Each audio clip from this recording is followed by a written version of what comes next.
Padre, honra y gloria le fue enviada desde la magnificencia de la gloria, una voz que decía: este es mi Hijo amado en el cual tengo complacencia. Y nosotros oímos esa voz enviada del cielo cuando estábamos con él en el Monte Santo. Tenemos también la palabra profética más segura, a la cual hacéis bien en estar atentos como a una antorcha que alumbra en lugar oscuro hasta que el día aclarezca y el lucero de la mañana salga en vuestros corazones.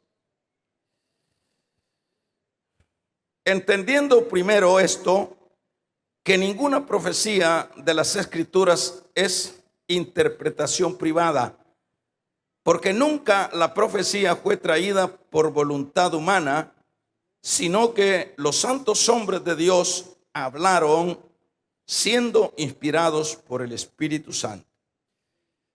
Tomen sus lugares, hermano.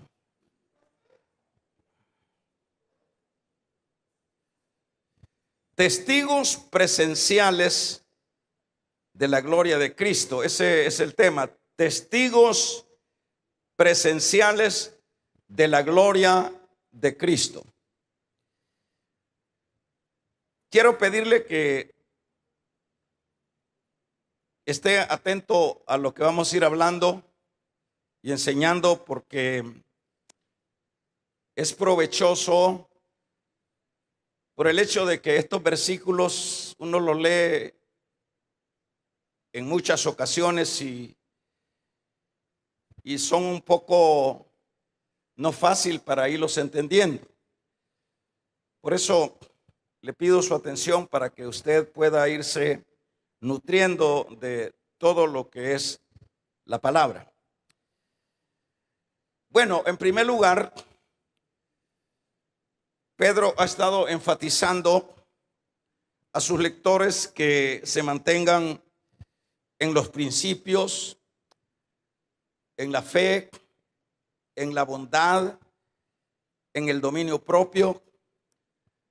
Todos estos elementos como son también dones, Pedro les hace ver que son importantes para que ellos puedan mantenerse alejados primeramente de el desánimo y segundo, alejados de lo que son las enseñanzas falsas, que son las que estaban atacando a la iglesia a la cual se dirige Pedro.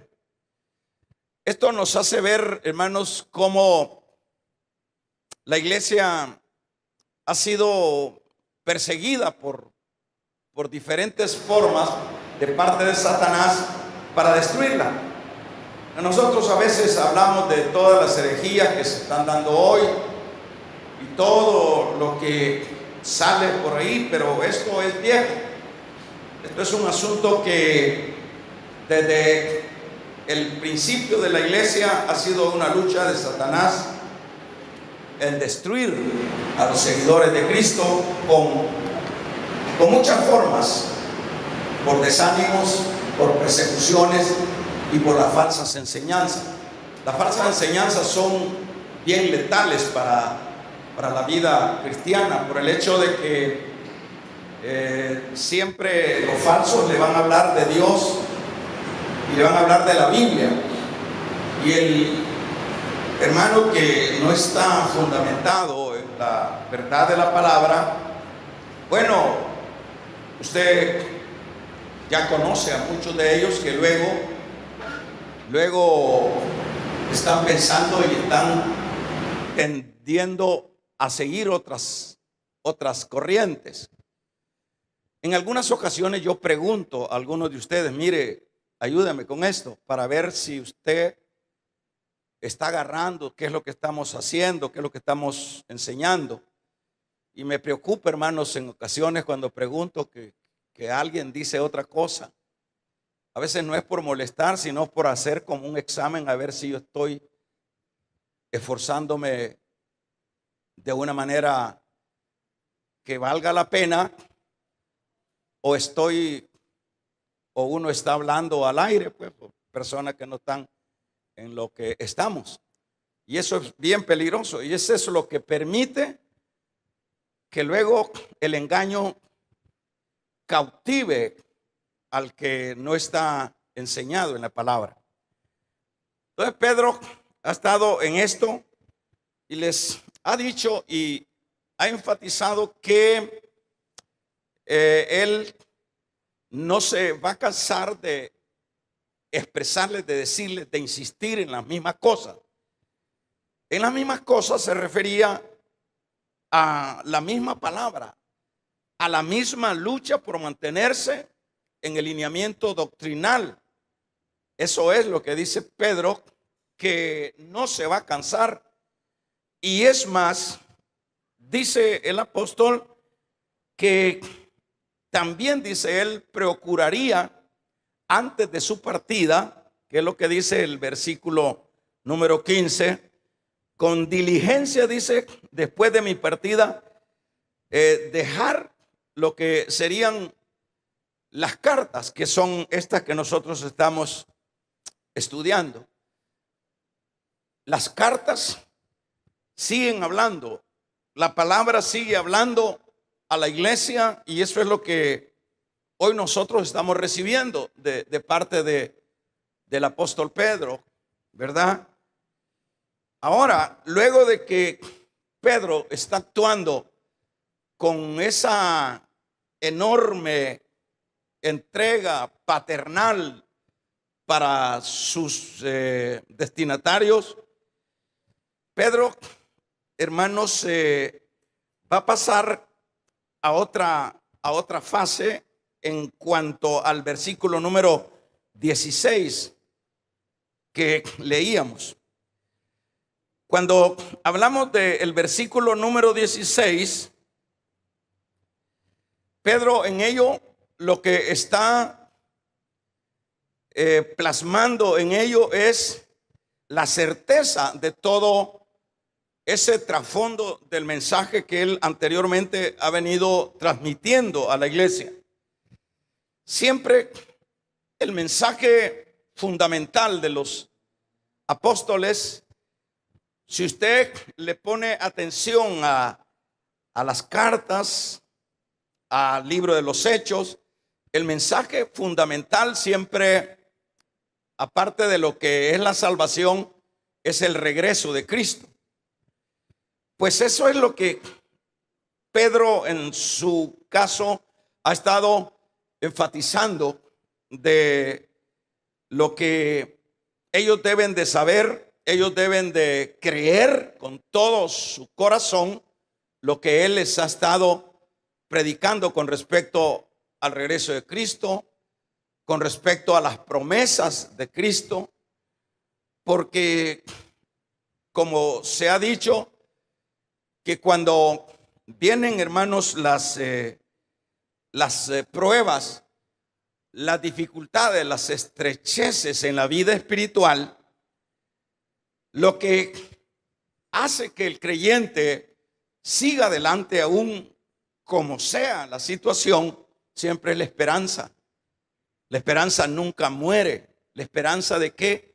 La esperanza de que, como dice el mismo apóstol Pablo y el mismo Pedro, dice que las pruebas que podamos enfrentar en esta tierra no son comparables con las glorias que serán en el futuro. Entonces, en las luchas, esto es un tremendo aliciente para el creyente, el saber que el mensaje central, aparte de lo que es la salvación en el evangelio, es el regreso de Cristo. Es que entonces ese regreso es el que permitió que los tesalonicenses lograran mantenerse en la línea de la vida cristiana, porque Pablo cuando les dice que les habla de la venida de Cristo, eso los impulsa. Le dice que bueno, nosotros, dice, no actuemos como los que no tienen esperanza, les dice a los tesalonicenses, como los que no tienen esperanza. Ustedes deben de saber que Cristo vendrá y recogerá a su pueblo, en términos así, ¿verdad?, prácticos. Recogerá a su pueblo, pero los anima con la esperanza del regreso de Cristo. Les dice, los que mueren no mueren, van a ser restaurados. Los que estemos vivos vamos a ser transformados y volaremos. Ese era el mensaje. Y obviamente era el mensaje de todos ellos, en el particular de Pedro.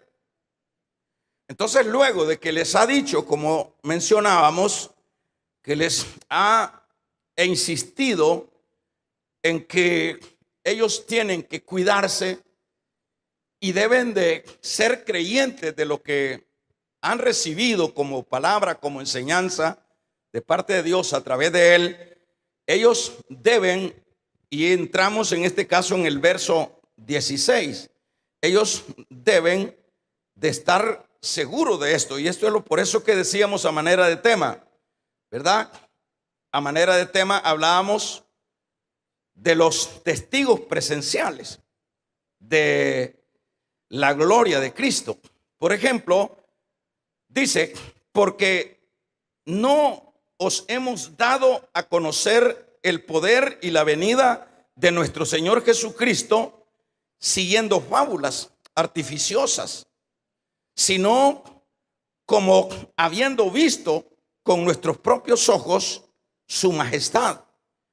Cuando primeramente Pedro está diciéndoles acá, fíjese bien, le está diciendo que ellos o él no les ha predicado de Cristo echando mano a aspectos mitológicos o de fábulas. ¿Qué quiere decir Pedro con esto a sus remitentes?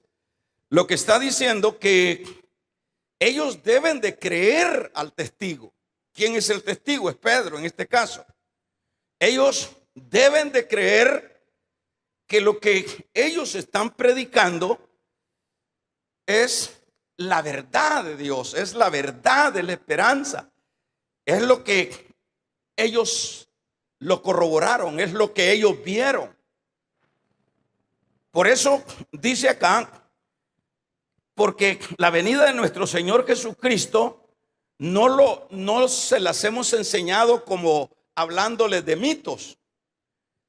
Por ejemplo, los mitos, hermanos, son narraciones simbólicas de personajes.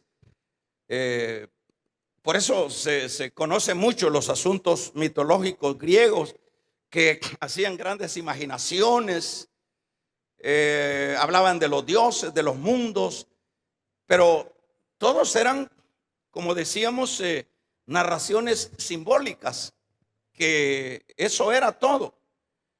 Pero cuando también Pedro dice que él no les ha hablado de fábulas, no son fábulas, porque el evangelio o el mensaje del evangelio no son ni mitos, ni como le llamamos, ni leyendas, porque a veces nosotros decimos, aquí dice la leyenda. La Biblia no es leyenda. Leyendas son mitos. Entonces, ni tampoco la Biblia pudiera llamarse como historia. La Biblia son hechos, ¿verdad? Entonces, cuando Pedro dice acá que no les hemos dado a conocer el poder de la venida, oiga bien esto, de nuestro Señor Jesucristo siguiendo fábulas, ¿verdad? Porque si eso hubiese sido de esa manera, la situación sería grave, hermanos. Porque, por ejemplo, cuando se habla, por ejemplo, de fábulas, las fábulas siempre son otro aspecto de los mitos. Son, en este caso, son composiciones literarias, de versos, de asuntos, de poesía, poéticas. Por ejemplo, por decir algo, una fábula. Hablemos de aquella cabra que estaba en aquel peñasco y el león no puede acercarse a ella porque le impide el abismo donde está la cabra. Por poner un ejemplo que significa fábula. Entonces el león empieza a platicar con la cabra. Es decir, esas son las fábulas, o sea, conversaciones de animales unos con otros o con los aspectos inanimados, algo así. Pero en este caso, para que veamos la idea de que Pedro está diciendo fábulas y para que lo ilustremos de esa manera, entonces el león le está diciendo, empieza a platicar con la cabra y le dice, mira, ¿por qué no te mueves de ahí? Ahí estás comiendo muy poco. ¿Por qué no vas a aquella parte abajo allá donde hay aquellos pastales? Ahí vas a comer bastante. Entonces lo que hace la cabra intuye que el león le está queriendo hacer una trampa y eso es así, ¿verdad? Entonces la cabra le dice, no, le dice, lo que sucede no soy yo la que va a comer en ese pasto, sino tú vas a ser el que vas a comer y yo voy a ser tu plato favorito. Ahí esas fábulas son bonitas, son instructivas como para decir no dejarse engañar. Pero Pedro le dice acá a los destinatarios que el evangelio que ellos o que él les ha mostrado y les ha transmitido no es un asunto de mitos ni de fábulas, de historias, ¿verdad? Sino que el evangelio de Jesucristo dice, también dice de fábulas o de asuntos artificiosos, sino como habiendo visto con nuestros propios ojos su majestad. Entonces, aquí viene, fíjese el trabajo de Pedro acá. Y eso es interesante, hermanos, la pasión de este tipo de hombres en el cuidado de la grey. Es importante porque lo que en esta continuación Pedro está haciendo y luchando es que esa iglesia que está siendo por un lado perseguida y por otro lado siendo una iglesia que está siendo perseguida por las falsas enseñanzas, entonces él lo que quiere es que ellos se impacten de una verdad fidedigna, de algo real, que lo que él les ha contado no son mitos ni fábulas artificiosas, sino que son hechos reales que él o ellos, en el plural, ellos han experimentado con respecto a lo de Cristo. Entonces dice, por ejemplo, acá dice, dice, cuando le dimos a conocer la venida de nuestro Señor Jesucristo en todo su poder, es decir, les hablaba en su enseñanza a ellos de esa venida y con todo su poder, ¿verdad? Con todo su poder. No estamos siguiendo sutiles cuentos superficiosos, sino dando testimonio de su grandeza que vimos con nuestros propios ojos. O sea que el énfasis de él es que ellos entiendan, que ellos crean a este testigo, que crean a estas palabras, a este testimonio. Eso es el énfasis de Pedro acá, que ellos crean con toda libertad que están escuchando una verdad. Y es eso lo que, por ejemplo, vamos a ver para que los testigos, o sea, los destinatarios puedan ver tres aspectos. Vamos a ver, en primer lugar, les está hablando lo que vieron nuestros ojos. ¿Qué es lo que vieron nuestros ojos? Diría Pedro, bueno, ellos vieron la gloria de Dios en el monte santo, en el monte de la transfiguración.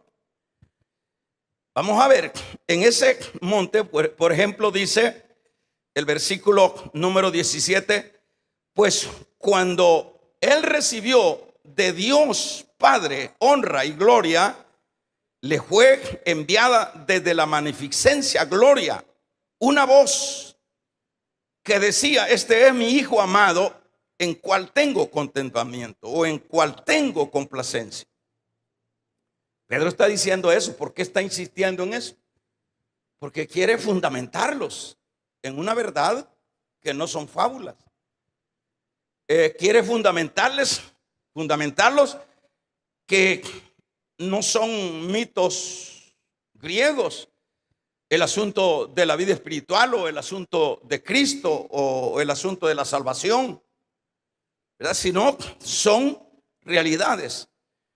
Y en primer lugar, lo que vieron nuestros ojos es el primer testimonio. Es decir, nosotros vimos su gloria, ¿verdad? Vimos con nuestros ojos. ¿Y qué quiere decir cuando él dice, vimos con nuestros ojos? Es que a mí no me han contado, está diciendo Pedro.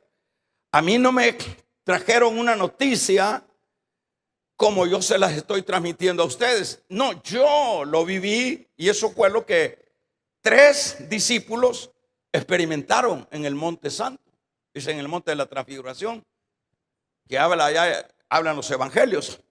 Entonces, el Señor se llevó a 3 de ellos, a Juan, a Pedro y a Jacobo. Y esos tuvieron el privilegio de ver con sus propios ojos esa gloria.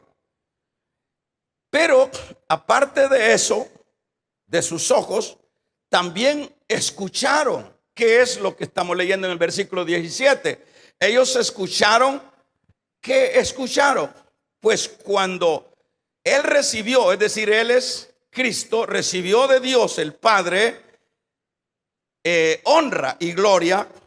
Cuando él le dice, este es mi Hijo amado, le fue enviado desde la magnificencia de la gloria una voz que decía: este es mi Hijo amado, en quien tengo complacencia. Él está diciendo, no solo vieron nuestros ojos esa gloria, sino que también nuestros oídos escucharon lo que el Padre dijo, glorificando al Hijo. Este es mi Hijo amado, en quien tengo complacencia. Pero aparte de esto, el tercer aspecto es la experiencia presencial que ellos tuvieron. Es decir, no fue un sueño, no fue un éxtasis, no, fue una cosa presencial, está diciendo Pedro. Es decir, son 3 aspectos que Pedro les está diciendo que él, con los demás discípulos, ellos vieron con sus propios ojos, ellos oyeron con sus propios oídos y lo presenciaron físicamente. Es decir, el Señor les dio un tour a estos 3 discípulos, un tour celestial. El Señor les concede una experiencia tremendamente maravillosa, hermanos, que es precisamente, por ejemplo, en el capítulo número 16. Vamos a ver si podemos encontrar este versículo 16, 18, 28 de Mateo. Sí, dice el 28, 16, 28 de Mateo. Fíjese bien: de cierto os digo que hay algunos de los que están aquí, póngale atención a esto, que no gustarán la muerte hasta que, ¿qué dice? Está usando su Biblia, ¿verdad? Ay, ay, ay, Dios mío. Sí, qué tremendo. Leámoslo entonces. De cierto os digo que hay algunos de los que están aquí que ¿qué? Que no gustarán la muerte hasta que hayan visto al Hijo del Hombre viniendo en su reino. ¿Qué es lo que el Señor les había anticipado a sus discípulos? Hay algunos de ustedes, les dice que no van a morir sin antes que vean la gloria del Hijo viniendo en su reino. Y eso es lo que el Señor ha hecho en este monte de la transfiguración. Es decir, ahí se cumple lo que en este versículo 28 del 16 de Mateo el Señor había dicho. Hay algunos de ustedes que no se van a morir. Y justamente eso es lo que sucede acá. El Señor se lleva no a todos, sino a estos tres. Y estos tres son los que ven esa gloria. Estos tres son los que testifican. Y Pedro, por ejemplo, el mismo, vamos a ver, el mismo Juan, en su capítulo número 1 del Evangelio, habla lo mismo, lo que vieron nuestros ojos. En su primera carta también habla con respecto a la misma experiencia, lo que palparon nuestras manos. Con respecto al verbo de vida, es lo que contamos, es lo que predicamos. Es decir, los apóstoles no predicaban historias de otros, predicaban la vivencia de lo que ellos habían experimentado en vivo, en presencia de Dios. Entonces, fíjese bien, en este caso, cuando Pedro está enfatizando en esto, les dice en este versículo 17 que ellos escucharon, que ellos vieron, que ellos escucharon y que ellos tuvieron esa presencia literal, ¿verdad? Nosotros oímos esa voz enviada desde el cielo cuando estábamos con Él en el Monte Santo. Ajá. Entonces, fíjese, le voy a decir lo siguiente. Esto, el Señor aquí estaba mostrando lo que ya los antiguos profetas habían dicho con respecto a Cristo, o a la gloria de Cristo, o al regreso de Cristo. Porque en el Antiguo Testamento todos los profetas, el tema central era Cristo, era el Mesías, era el ungido. El tema central, todo lo que ellos hablaron o escribieron en la inspiración del Espíritu Santo, todo fue un asunto del tema central, el Mesías, el Cristo, y sucesivamente. Pero entonces los discípulos o los profetas antiguos, ellos no tenían como una claridad, ¿verdad? Por ejemplo, si usted ve o lee el capítulo 7 del libro de Daniel, es ahí donde primeramente se habla de la palabra el Hijo del Hombre, cuando en las nubes va el Hijo del Hombre y se presenta ante el anciano de días y sucesivamente. Es decir, todos los profetas hablaban de esto, pero no tenían idea cómo podía suceder tal asunto. Pero ya los apóstoles tienen el privilegio de que el Señor les dé el toque, dicho de otra manera, les presente su regreso o su venida gloriosa de una manera miniatura en el Monte Santo. Ellos experimentaron.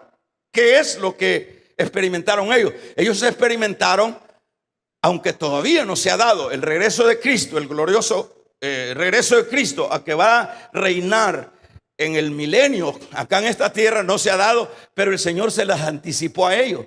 Los profetas no sabían nada de esto, no lo entendían, no lo podían digerir, pero cuando ya está el campo, el tiempo de los apóstoles sí, el Señor les dice: vénganse el 3. y les voy a dar la primicia de mi gloriosa venida. Y se quedaron boquiabiertas, se quedaron anestesiados, se quedaron, hermanos, tremendamente impactados, a tal grado que usted pues ha leído que Pedro y los otros dos le propusieron al Señor hacer las enramaditas ahí, ¿va? Y claro, sé que en la gloria de Dios, hermano, se acabaron los problemas. En la gloria de Dios, eso es lo que ellos experimentaron. Presencialmente experimentaron la gloria de Dios, la venida gloriosa del Mesías.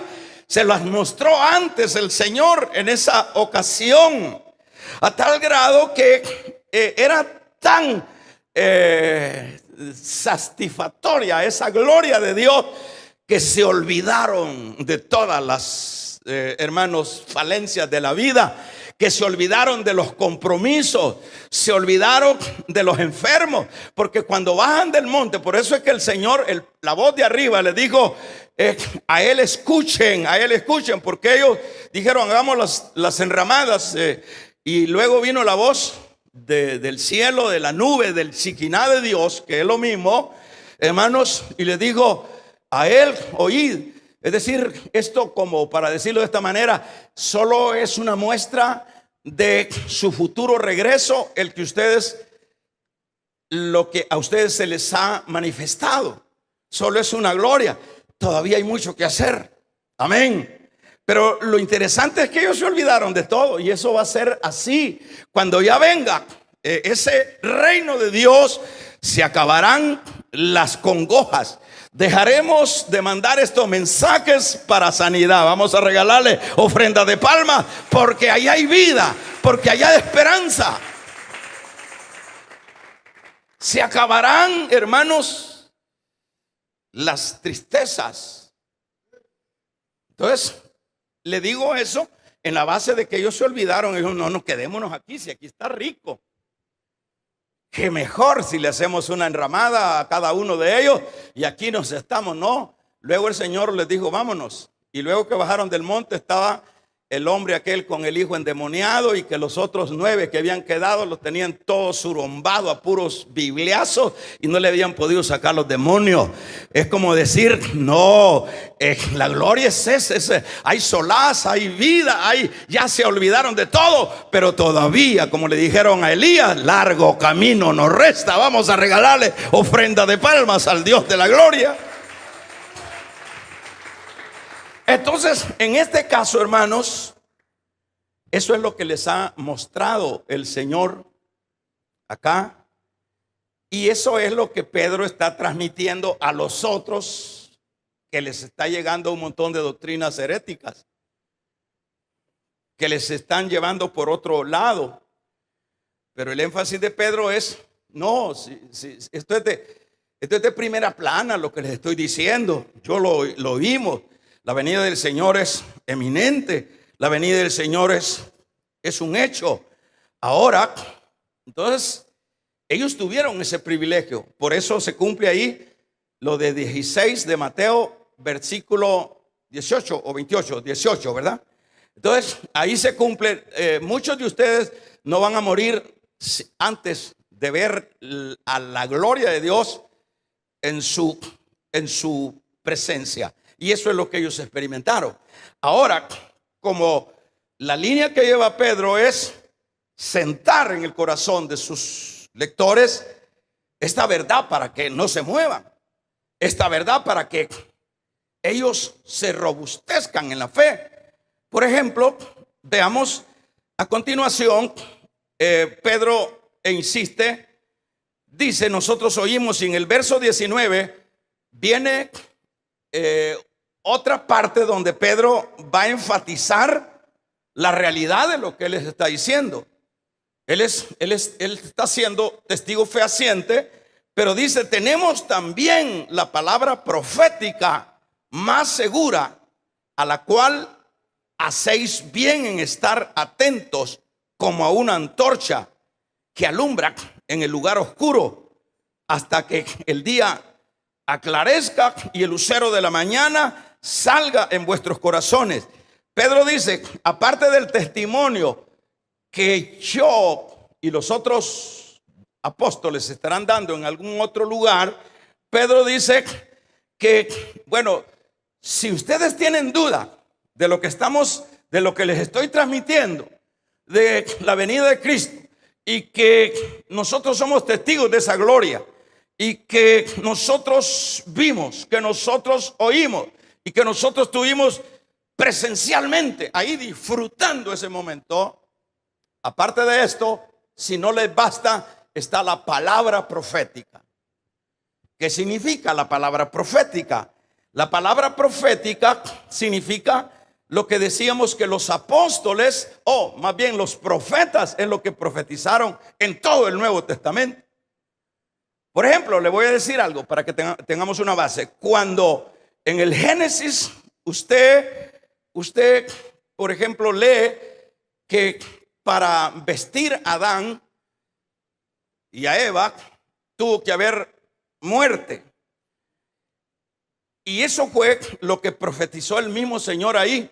A la mujer le dijo, la simiente de la mujer le herirá el calcañar, pero la simiente de la mujer, tú le herirás el calcañar, pero la simiente de la mujer te herirá la cabeza. Es una profecía. ¿De qué está hablando? Está hablando de Cristo. Desde el inicio del Génesis, en los primeros versículos del libro del Génesis, está la profecía del mismo Señor que vendría.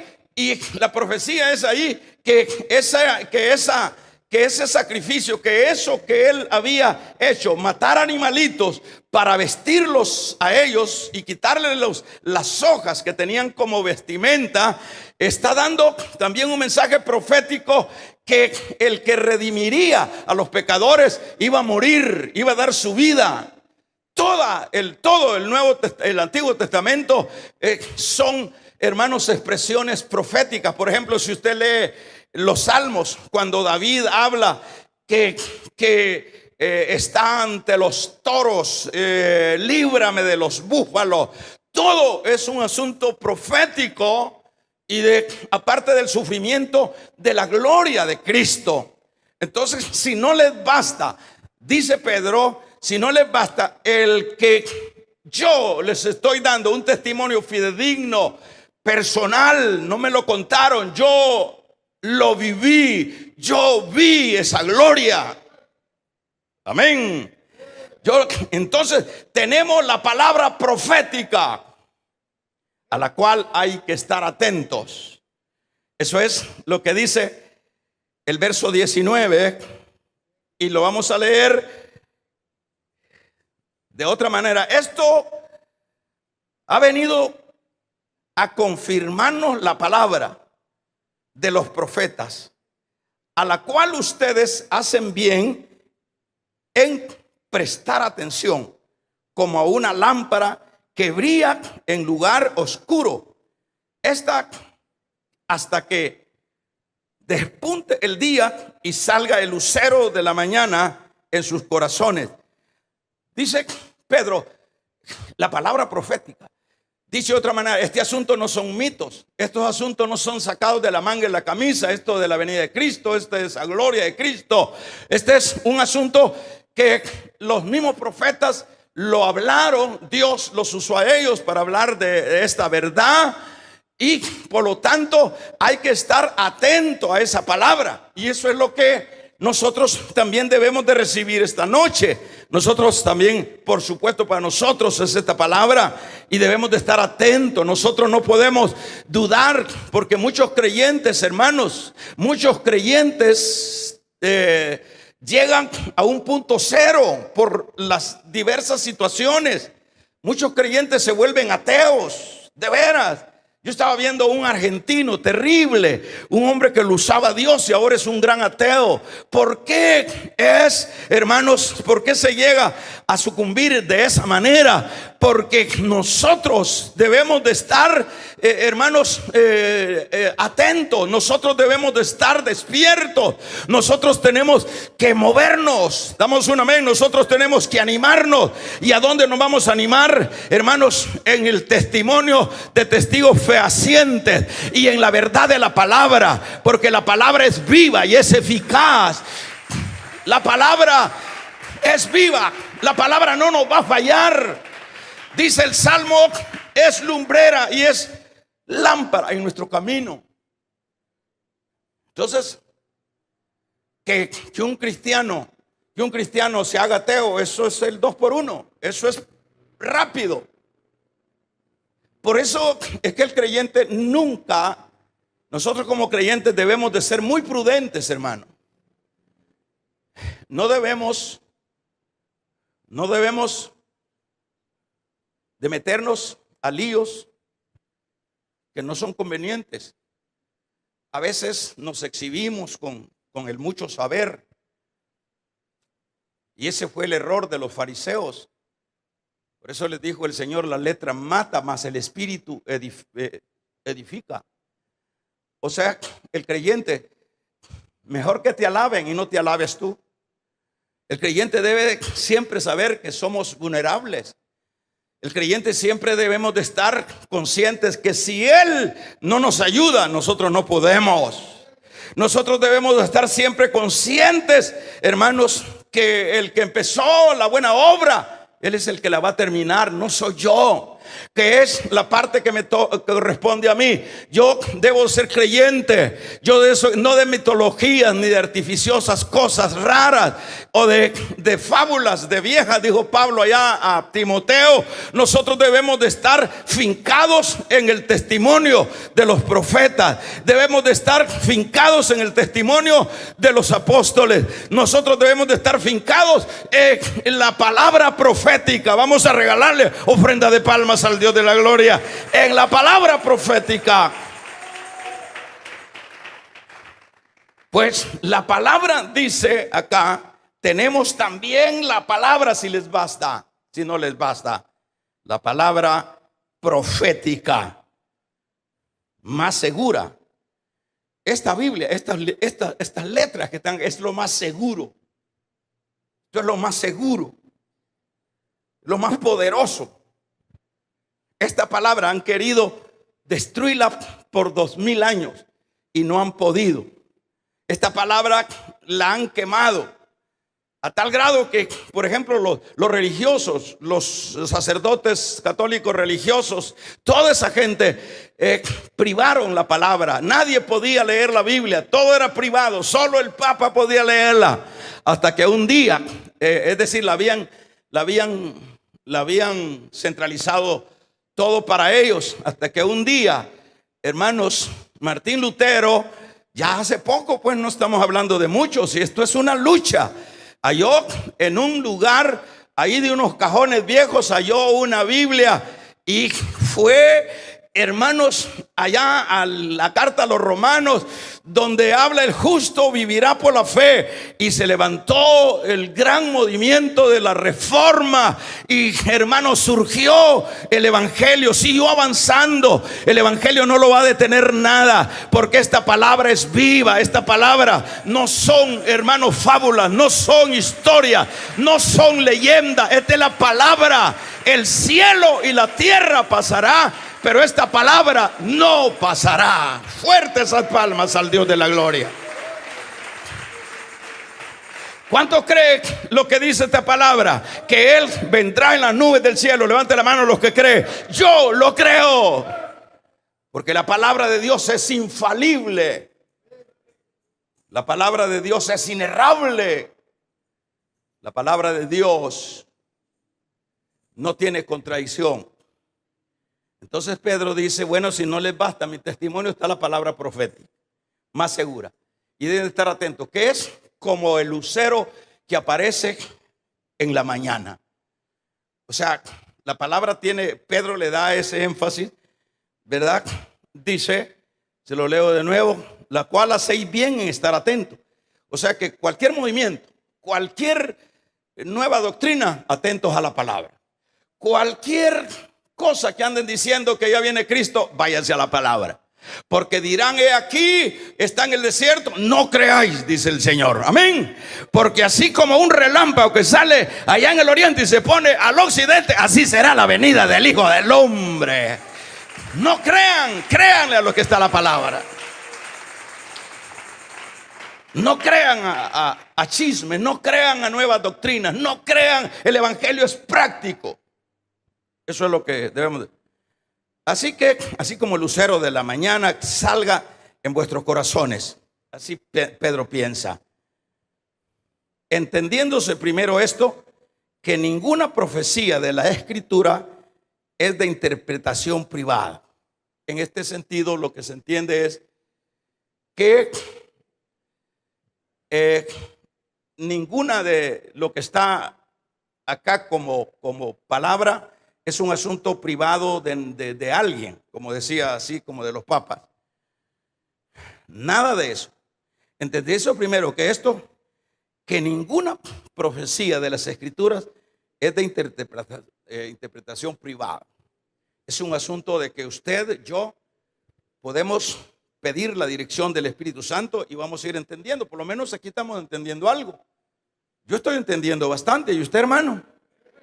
Porque nunca la profecía fue traída por voluntad humana, sino que los santos hombres de Dios hablaron siendo inspirados por el Espíritu Santo. Ahora Pedro les dice, si ustedes tienen duda que, por ejemplo, los profetas escribieron esos eventos que están ahí estampados en la palabra, si ustedes creen que fue un asunto de ellos, no. Les dice el apóstol Pedro, porque ninguna profecía fue traída por voluntad humana, sino que, es decir, cuando, por ejemplo, David en sus salmos, ahí están los salmos mesiánicos, ¿verdad? Hay muchos salmos que habla de la vida, puramente la vida misma que pasó el Señor Jesús acá. Pero David no fue el autor, no fue, diríamos, el pensador. Voy a escribir este salmo. Y, por ejemplo, si leemos cualquiera de los salmos, yo no tengo tiempo, pero por decir algo, leemos el salmo, por ejemplo, el salmo 20, Jehová te oiga en el día de tu aflicción. En el salmo 22, Dios mío, ¿por qué me has desamparado? ¿Por qué estás tan lejos de mí? David estaba escribiendo esto, pero no sabía, no podía entender a qué se refería. ¿Por qué no podía entender? Porque Pedro aquí está diciendo que ninguna escritura fue expresada en la base humana, sino que Dios usó a un David. Y por ejemplo, el canon divino, la Biblia, se dice que fue escrita por un promedio de 40 y pico de hombres, 40 hombres de diferentes culturas, hombres de diferentes idiomas, hombres que vivieron por lo menos 1600 años de distante el uno del otro. Hombres y todos, y que no se conocían, no sabían si existían en algún país los otros, pero agarró pescadores, agarró ¿qué diríamos? A extranjeros, agarró a personas diversas, y cada uno escribía. Por ejemplo, Isaías, que se le llama el libro del Nuevo Testamento del Antiguo, cuando Isaías está escribiendo de que de una madre nacería un varón y todo eso. Isaías no sabe, Isaías no entiende. Isaías está escribiendo algo que está sucediendo en el ambiente y que él lo está asociando a eso del ambiente, pero era el Espíritu Santo que no estaba usando el ambiente, el evento por lo cual estaba escribiendo Isaías, pero él estaba hablando a lo futuro, estaba hablando de Cristo. Vamos a regalarle ofrenda de palmas al Dios de la gloria, porque toda escritura fue inspirada por el Espíritu Santo. Porque ahí vienen todos los temas de las escrituras, que las escribieron hombres. Sí, hombres las escribieron, pero inspirados. Ellos no sabían. Por ejemplo, este Salmo 22, Dios mío, este era el problema de David. El problema era de David, él lo estaba viviendo, pero él no sabía que estaba representando a Cristo. Así se entiende, ¿verdad? Pero ¿quién lo estaba inspirando a esto a él? ¿Quién? El Espíritu Santo. Amén, amén. O sea, que esto sí que es maravilloso lo que Pedro les está diciendo, hermano. Para que ellos se fundamenten, para que ellos se mantengan, para que ellos, entendiendo primero esto, que ninguna escritura de las escrituras es de interpretación privada, porque nunca la profecía fue traída por voluntad. No fue Isaías, no fue Elías, no fue David, no fue Daniel, no fue Jeremías, nadie de los que escribieron, no fue Moisés, nadie, no fue Job. Todo es un asunto de inspiración. Es decir, por eso es que no tiene contradicción la palabra. Tendrán errores de errores que son de imprenta o de conceptos de los mismos traductores, pero la Biblia no tiene ningún error. Es inerrable, es la palabra segura. Y si esta palabra dice que Cristo es el Mesías, ¿por qué yo voy a dudar? Y si todos estos cientos de años, de miles de años, han querido desvirtuar esta palabra, aquí se han inspirado los poetas, los políticos, los guerrilleros, aquí se han inspirado, hermanos, todos. Esta palabra es el libro de los libros. Esta palabra es viva y es eficaz. Esta palabra es la palabra de Dios. Y por eso debemos de amarla. Y por eso debemos de creerla y no dudar. Cuando vengan nuevas enseñanzas, váyase a la palabra. Cuando usted encuentra que Cristo va a venir en su gloria, créale a la palabra. Y no nos dejemos sorprender por bonitas cosas que nos presenten. Pónganse de pie. Padre, te damos gracias porque tú eres bueno. Gracias, Dios, por tu misericordia. Ayúdanos a mantenernos en la palabra. Gracias. Vamos a invitar a nuestros hermanos.